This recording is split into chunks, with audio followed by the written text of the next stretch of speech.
सावधान सावधान सावधान। ये जानकारी आपको भारतीय तटरक्षक की तरफ से दी जा रही है। समुद्र में तूफान आ रहा है। आपसे अनुरोध है कि आप नजदीकी बंदरगाह की तरफ चले जाएं। सावधान सावधान सावधान। মচিবোর্ড কোস্টার থেকে বলছি, আজকে রাত্রে ঘূর্ণিঝড় ওয়ার্নিং আছে, তোমরা নিজেদের বোটে ঘুরে চলে যাও।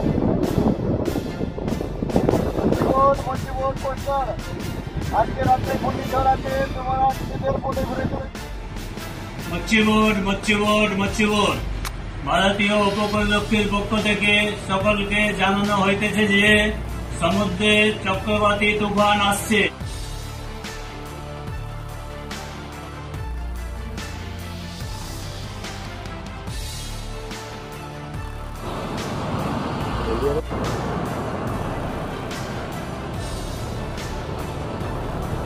আমি সবটা এখানে করছিলাম, গাছই নড়ছে না তো কিছু